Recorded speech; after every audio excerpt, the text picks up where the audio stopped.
Hello everyone, my name is Jack Baynes, I'm 18 years old, from East London, and if anything, autism has been one of the greatest developments in me that I've ever experienced in my 18 years of age.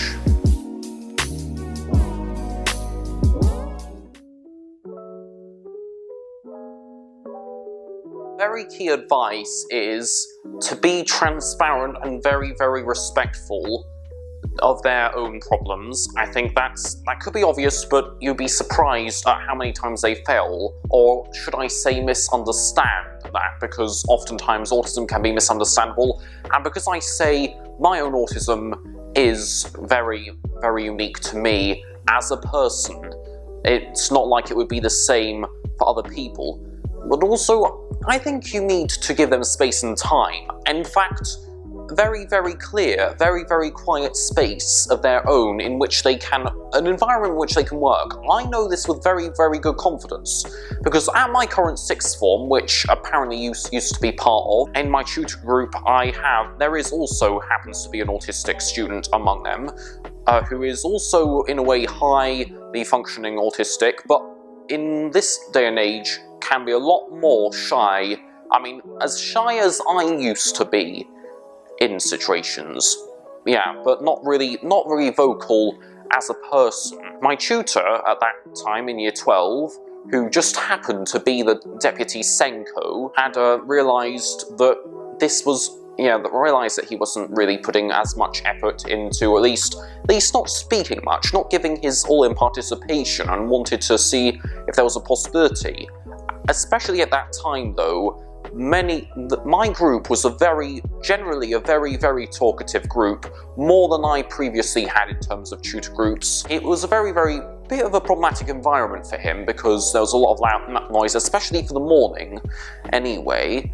So she was saying, Jack, how about he sits next to you, because you don't tend to talk as much unless it's to do with the tutor time topic when you're in terms of class discussions. I think he needs to sit next to you so he can understand you very well, and so we can communicate better. Which I tried to. I got pieces of paper, wrote down my name, and wrote speech dialogue on it as a way of communicating to him, and passed him the sheet of paper so that he could respond as a way of him being comfortable with, actually. I also tried to join with him in lunchtime and have conversations with him. I joined an Uno game that he was playing with a few other students as well at one point, which I thought would have really helped him. But then the tutor was saying in a few months' time, Jack, you just being next to him had really, really improved his outlook. He feels a lot more confident within the tutor group. So that is why I'm so sure, within that experience, that tells me everything about how an autistic person should be given a lot of transparency, a lot of space, a lot of understanding. Try not to joke with an autistic person. I mean, if you learn jokes that they're gonna like, then yes, but it's best to be careful. It's best to be careful. It's not like you would know what they like at all. They need to, they really like that understanding and transparency. That is why I'd say kids can really learn. As well as the fact that any autistic person can do well. Any autistic person can do well at anything. There are many examples of this. In fact, in my tutor group at this community school, I only had one across the years. In my year, I had an autistic person who was a bit more low functioning because he had found walking very difficult, had to walk across in a frame, but he still was an example in a way of a lot of talent. He was a very talented pianist, so that in a way taught me that he could be very, very good at what he did. And another key example is at my current sixth form, the lower school of that sixth form, there is a autistic or some kind of special needs person who is an excellent singer, a really, really, really praised singer. This just tells you how autistic people can do great things. For me, it's achievements like November 2020, when I passed grade 8 flute, Associated Board of Royal Schools Music, Which, yeah, those aren't examples of times when autistic people can do great. You just have to give them that feeling, that emphasis that they can do, and that there is a possibility, and sort of guide in that direction. So that's what I have to say to other children who would be seeing other people in terms of autism.